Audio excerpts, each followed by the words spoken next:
O Agora Metrópolis começa trazendo a informação de que o fisiculturista Gabriel Ganley, de 22 anos, teve morte súbita causada por cardiomiopatia hipertrófica no coração. A doença faz com que o músculo do coração fique anormalmente espesso e rígido, o que torna o bombeamento do sangue mais difícil. Numa nota enviada ao Metrópolis, a Polícia Civil de São Paulo disse o seguinte, abre aspas, o caso é investigado por meio de inquérito policial instaurado no Distrito Policial da Moca. A autoridade policial realiza diligências e aguarda o resultado de laudos do IML, visando o esclarecimento dos fatos. Fecha aspas. A morte de Gabriel trouxe uma comoção nas redes sociais e não apenas entre aqueles que acompanham o mundo do fisiculturismo. E claro, fez com que esse debate urgente sobre juventude e culto ao corpo se tornasse ainda mais necessário. Para conversar comigo sobre esse caso, estou ao vivo com uma nutricionista do Metrópolis, Juliana Andrade, o nutricionista esportivo Lucas Cata e o médico Felipe Irineu. Pessoal, muito boa tarde. Um assunto complicado, mas importante de ser tratado. E eu começo questionando você, Juliana. Você trouxe mais cedo a gente discutir aqui sobre as possibilidades da causa de morte de Gabriel. Temos agora aí o laudo. Queria que você pudesse, então, comentar um pouco o que essa informação trazida no laudo implica em relação ao caso do Gabriel. Perfeito. Boa tarde, pessoal do Metrópolis. A primeira hipótese da causa da morte de Gabriel foi uma possível hipoglicemia causada pelo uso de insulina. No mundo do fisiculturismo, alguns atletas utilizam insulina para fins de hipertrofia muscular, como se fosse um hormônio anabolizante. Agora, mais recentemente, a gente teve uma atualização sobre a real causa da morte, que é uma hipertrofia do coração, do músculo cardíaco. Quando se usa hormônios anabolizantes, os efeitos desses hormônios não ficam limitados ao músculo que se quer atingir, como, por exemplo, o músculo do bíceps, do quadríceps, mas sim órgãos internos, aquilo que não pode muitas vezes ser visto a olho nu, também é afetado. Então, a gente precisa falar um pouco mais sobre esse assunto, sobre o uso dos hormônios, não a fim de condenar e nem de defender o uso deles, mas sim de expandir a consciência e o entendimento da população sobre as repercussões, sobre os riscos, os porquês. E é por isso que a gente está aqui com os nossos convidados também. Eu fiz questão de chamar o Lucas, que ele é nutricionista, especialista no acompanhamento de atletas e também um médico que tem um entendimento mais profundo sobre o uso de hormônios no corpo humano. Lucas, queria saber de você, também discutíamos antes de entrarmos ao vivo sobre essa busca incessante do jovem. Eu até falei o seguinte, né? Eu tenho 41 anos de idade e sempre vi falar sobre anabolizantes. Não é um assunto novo, mas a impressão que se passa, pelo menos na nossa percepção, que trabalha todo dia com esses assuntos, é de que há uma normalização do uso dessas substâncias entre os jovens, inclusive a partir de influenciadores, como era o caso do Gabriel. Eu queria uma análise tua a partir, claro, do teu dia a dia, do teu, né, escritório, do teu consultório, e também como é que você está vendo isso dessa quantidade, essa proliferação de influenciadores que tratam o anabolizante como algo comum. Bom, isso realmente a gente não pode levar para uma normalidade, até porque hoje, com as mídias sociais, a gente vê muitos influencers, como você mesmo disse, influenciando sobre o uso desses hormônios, e a gente sabe que quando se trata da nossa saúde, quando se trata da nossa vida, a gente precisa ter muita responsabilidade. E o uso de hormônios, ele precisa ser bem direcionado devido à necessidade que alguém está precisando. Por exemplo, você diz que você tem 40 e poucos anos. Às vezes, numa certa idade, é necessário fazer ali uma reposição, fazer corrigir uma deficiência, corrigir algo que não está equilibrado no corpo. E a gente vê hoje uma realidade onde muitos jovens acabam, por essa influência, por ver outros também fazendo isso, e também por motivações estéticas, procurarem até mesmo, às vezes, locais clandestinos que fazem a venda desses hormônios e usam sem uma orientação segura. Então isso é muito perigoso para a sociedade atual. Doutor Felipe também nos escuta, está aqui ao vivo nessa conversa a respeito, como eu disse, desse assunto tão sério que tem sido tratado muitas vezes com uma naturalidade dentro do mundo da juventude, entre os jovens.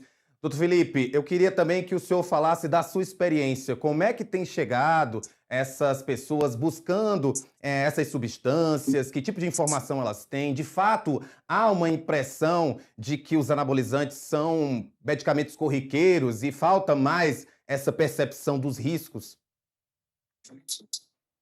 Primeiramente, agradecer a oportunidade de falar de um tema tão importante que é o abuso de esteroides anabolizantes, que está cada vez mais comum.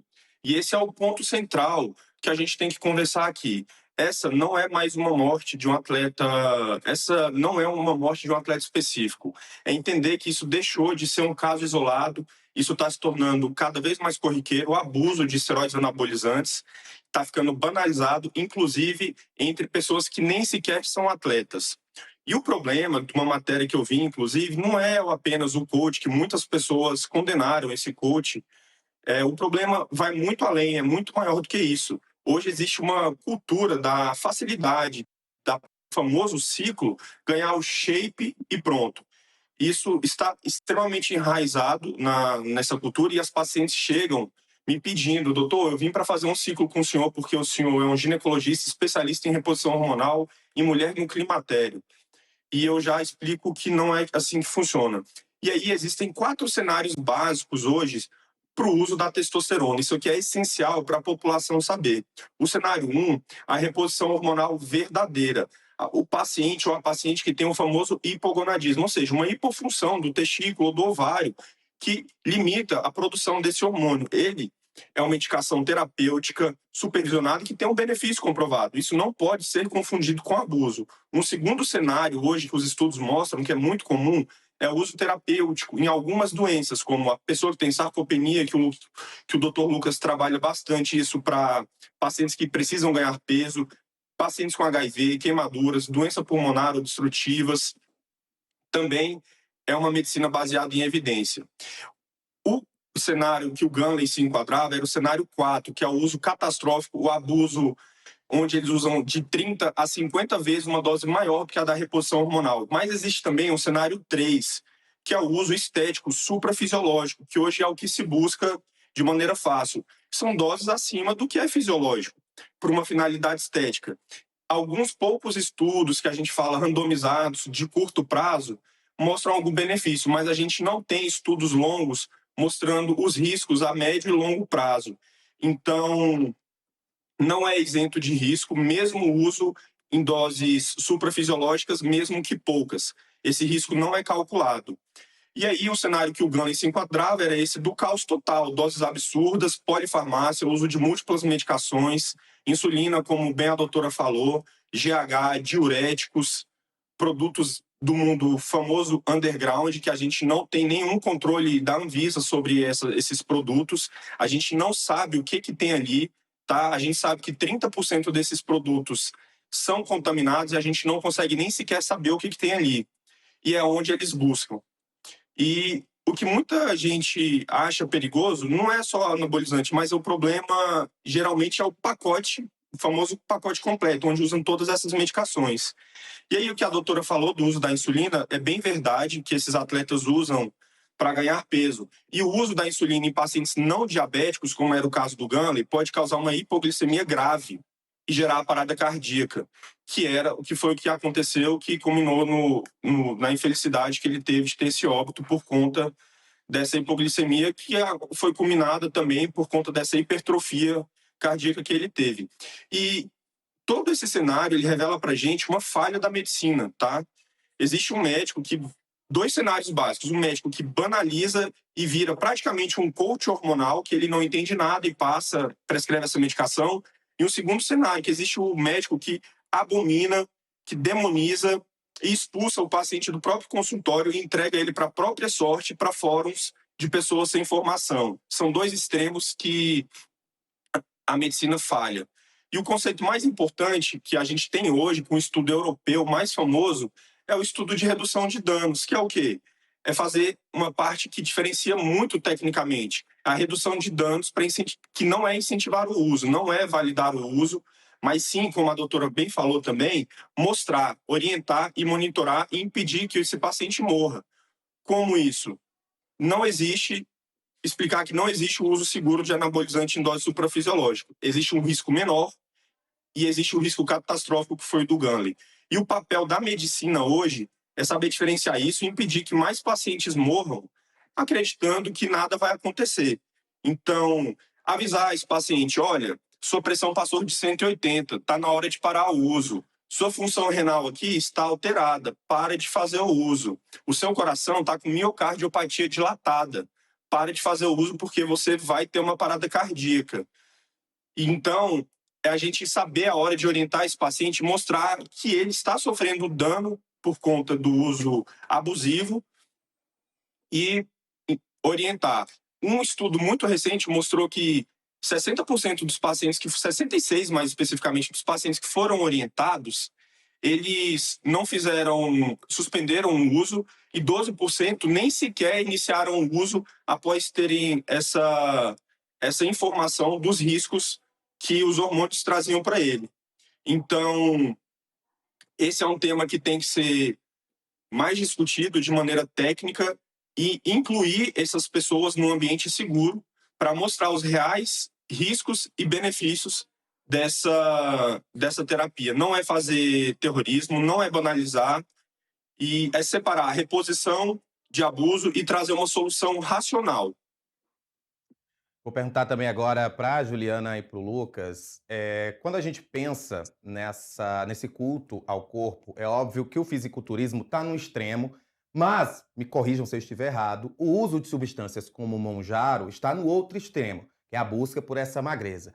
Eu queria que vocês tivessem também um pouco, trazer essa percepção do dia a dia do consultório, de como essas duas visões que aparecem antagônicas, o Monjaro por buscar esse corpo magro, o anabolizante por buscar esse corpo sarado, enorme, o como elas estão andando para um mesmo caminho e o quanto elas também são arriscadas, o quanto esse discurso de substâncias ele precisa ser mais discutido e principalmente vocês que são nutricionistas que sabem a importância da alimentação saudável diante de melhor do que qualquer outro medicamento. Perfeito.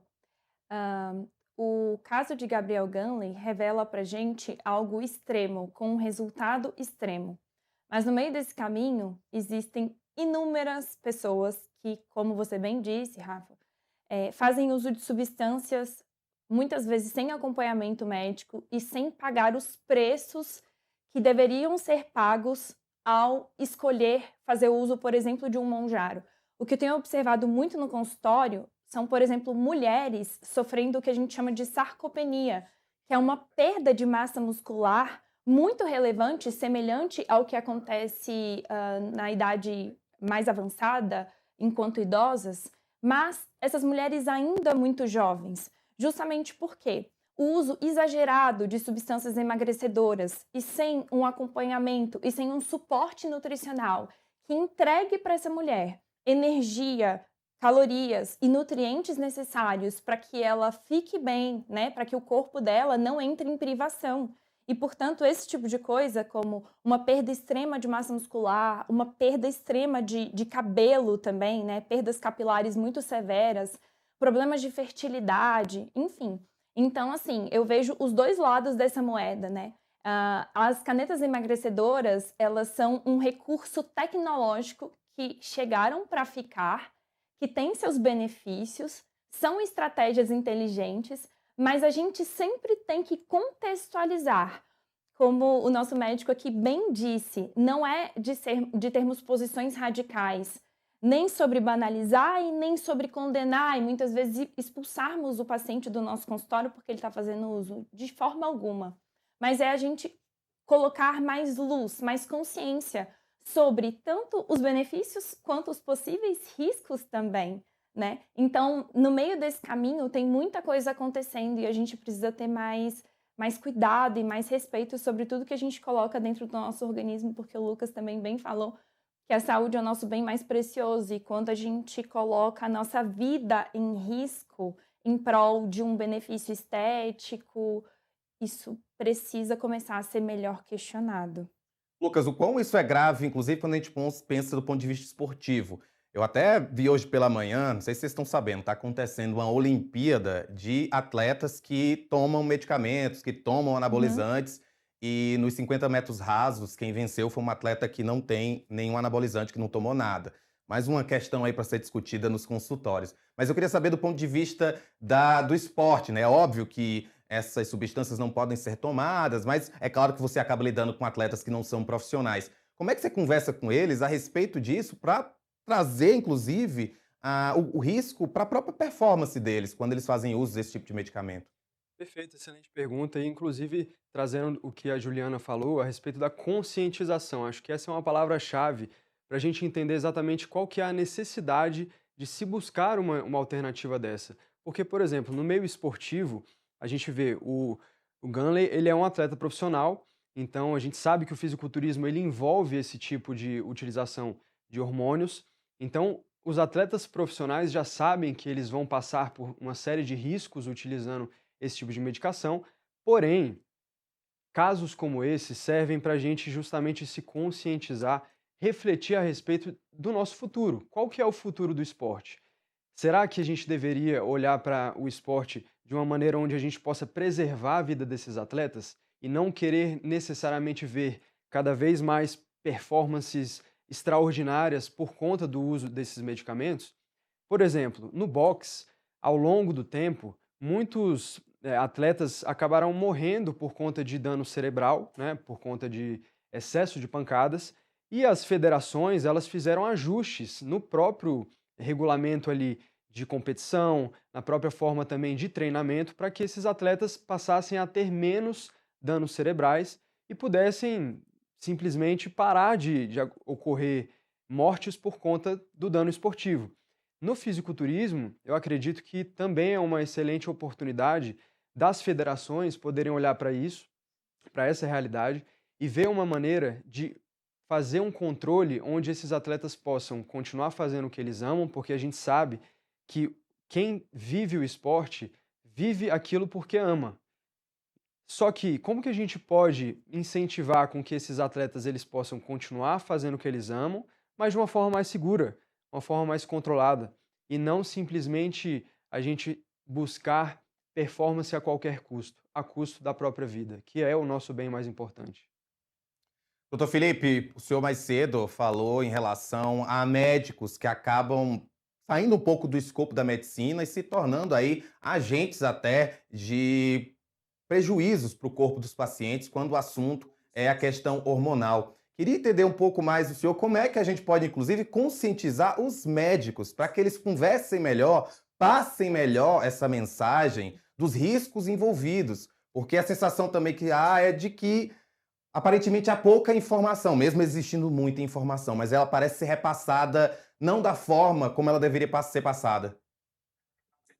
Bom, a primeira coisa é entender que a prescrição que o médico carimbou e escreveu, que aquela é inofensiva, tá?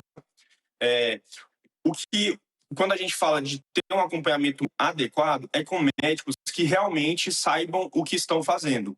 Uma boa maneira por exemplo, dos próprios atletas e pacientes que querem fazer o uso, pesquisar, entrando pelo site do CRM e pesquisando o nome do médico e vendo qual é a especialidade daquele médico, ver se ele tem especialidade. Porque hoje, o que a gente de fato vive é um boom da comercialização de protocolos rígidos e fixos que não fazem o menor sentido para a saúde, porque eles são extremamente rentáveis. Então, a conscientização dos médicos, ele vai passar a partir do momento que ele começar a entender qual é o limite, até onde ele pode ir com a saúde de uma pessoa, e que ele transmita os riscos e os benefícios para esse paciente. Hoje é muito difícil a gente ainda conseguir conscientizar de maneira clara e objetiva as sociedades médicas a respeito desse tema, mas isso está se tornando cada vez mais frequente, mais comum, principalmente médicos que têm especialização em endocrinologia, metabologia e medicina do esporte. Agora, de maneira geral, a gente vê que ainda falta muita informação, muita capacitação e muita discussão ainda precisa ser feita para que a gente consiga chegar, como a doutora Juliana bem disse também, no meio termo, vamos dizer assim, para pacientes ou atletas que queiram fazer o uso, porque se ele for fazer o uso, que ele faça com um profissional qualificado e consiga mitigar riscos e mostrar até onde ele pode ir. Ana, um questionamento que eu sei que é difícil de ser respondido, mas eu queria trazer essa discussão. Há como se ter um corpo como um fisiculturista apenas com alimentação? Ou o fisiculturismo, ele depende dessas substâncias e caso elas sejam usadas de forma correta, os riscos eles são menores? Essa resposta, ela depende muito de uma individualidade biológica. Alguns indivíduos conseguem atingir resultados muito excelentes sem a necessidade de uso de qualquer recurso ergogênico. Mas essa não é uma verdade, talvez, para a maioria das pessoas e principalmente no nível que o fisiculturismo ele exige daqueles atletas. Então, sim, eu diria que dentro do fisiculturismo, dificilmente um atleta consegue atingir aquele nível de performance estética esperada, a ponto dele ganhar um pódio, inclusive, porque no final do dia, esse é o objetivo do atleta, né? Ele quer ser premiado, ele quer ter uma posição de destaque.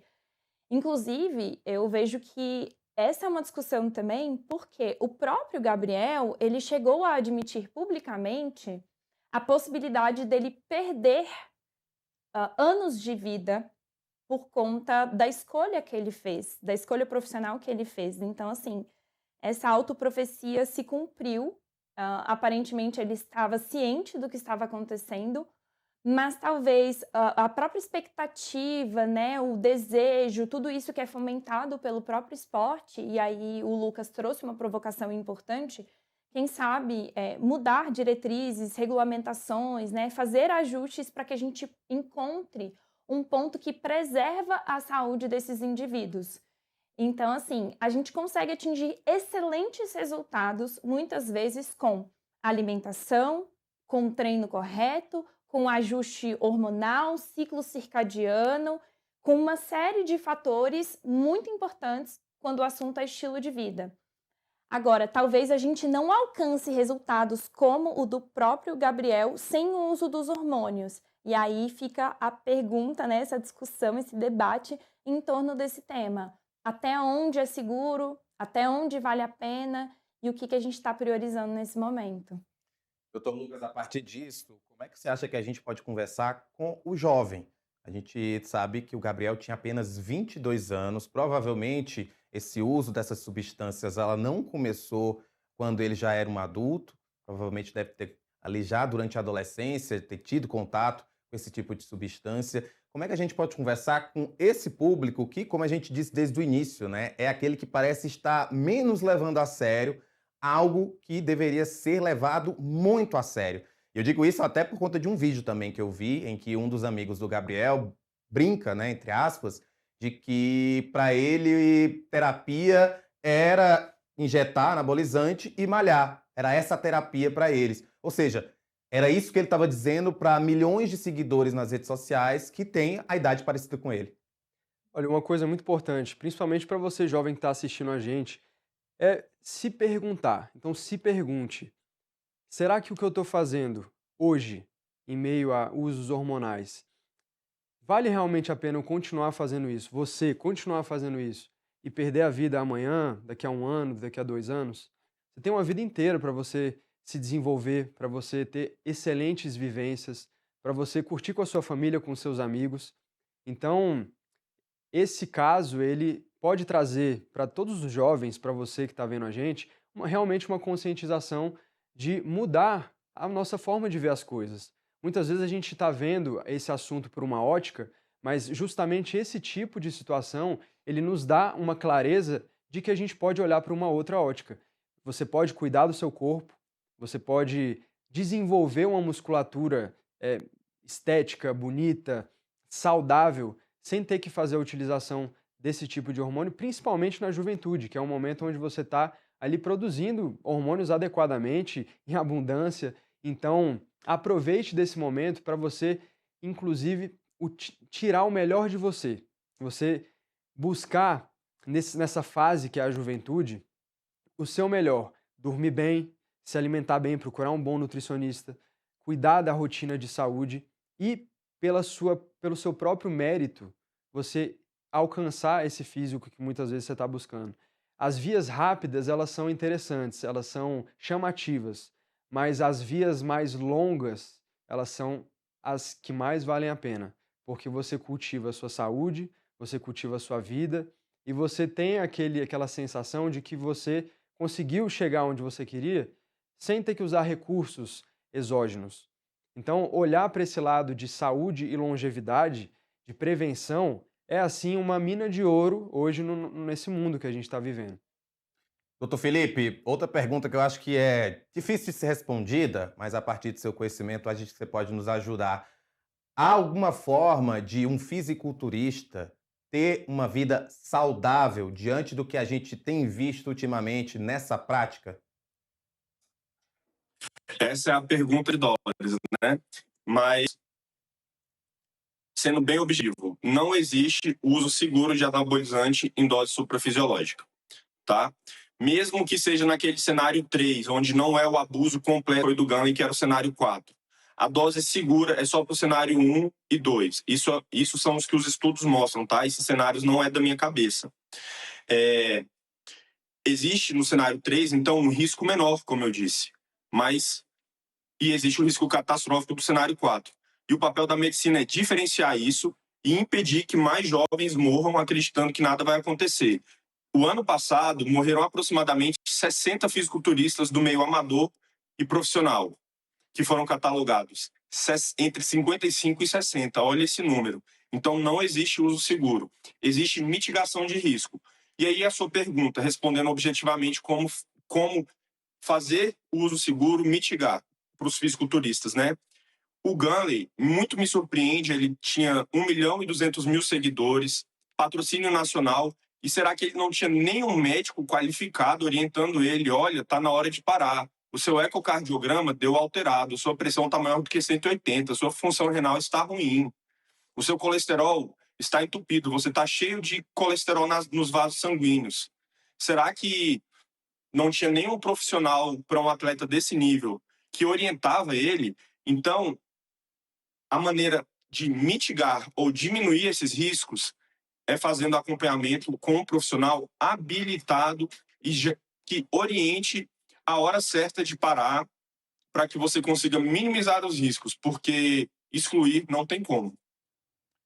Juliana, para a gente já está caminhando para o fim da nossa conversa, mas eu queria também ouvir da sua parte como você acha que você pode conversar com esses pacientes. E falo isso porque acredito que você também tenha muitas pacientes do sexo feminino que sofrem muito mais pressão estética do que os homens. Sim. Isso também não é fato, ninguém está tirando coisas da cabeça, a gente sabe bem o quão cruel o mundo pode ser com as mulheres que estão fora do que eles consideram um padrão. Mas, ao mesmo tempo, a gente entra de novo nessa conversa de busca por esse padrão, por vias que podem ser arriscadas. Então, como é que é seu papo com essas pessoas, com essas mulheres, até para você passar essa mensagem aqui também durante o Agora Metrópolis?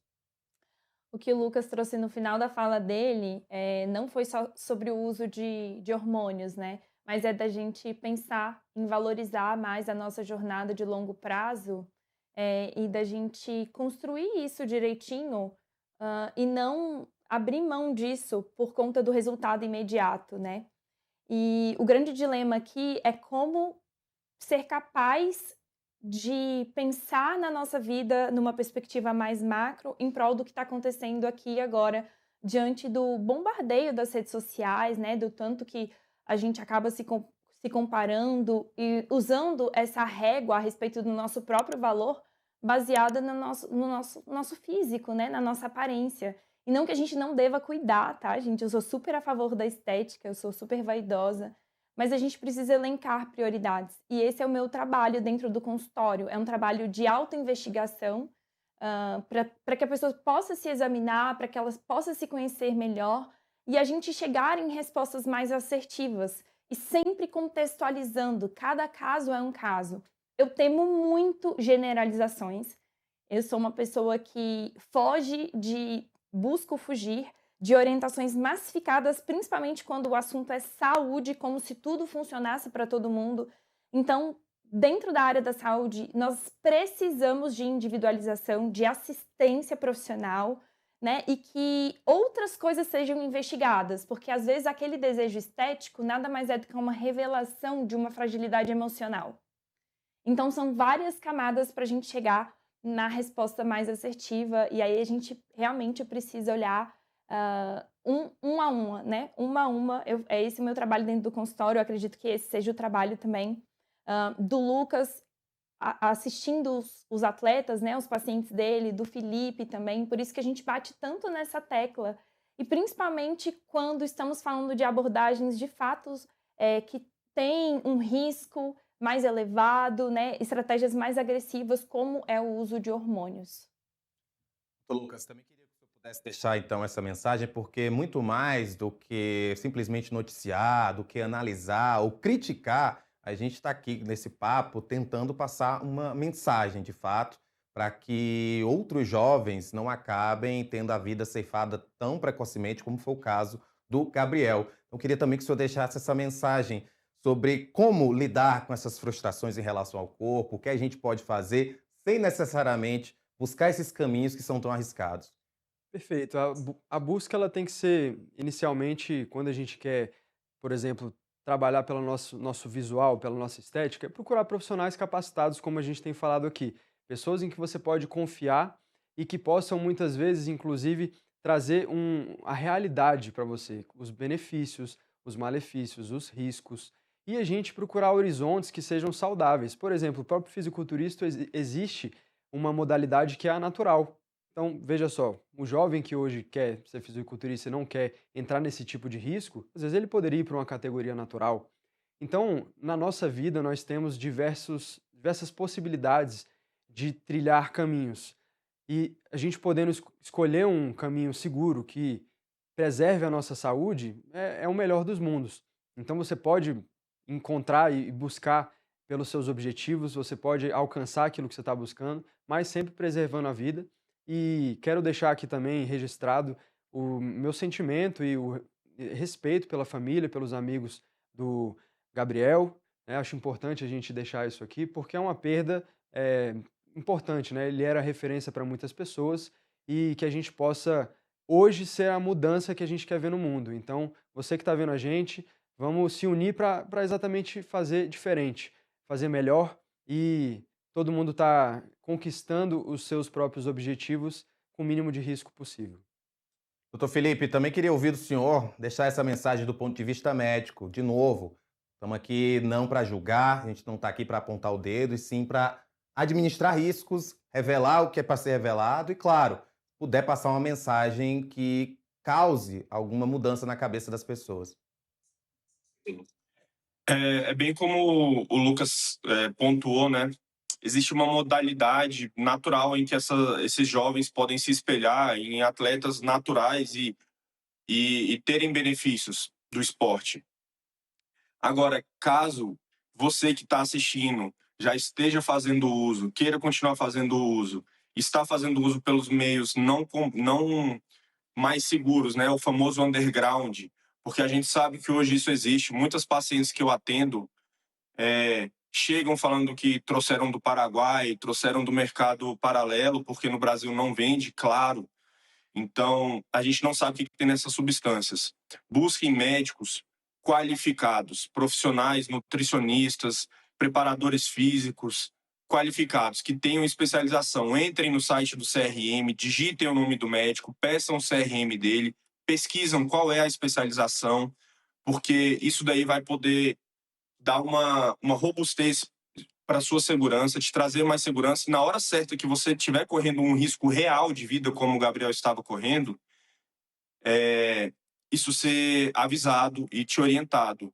Olha, pare, está na hora de você parar se você quer ter uma vida melhor, com qualidade e por longevidade, como o Lucas bem disse também.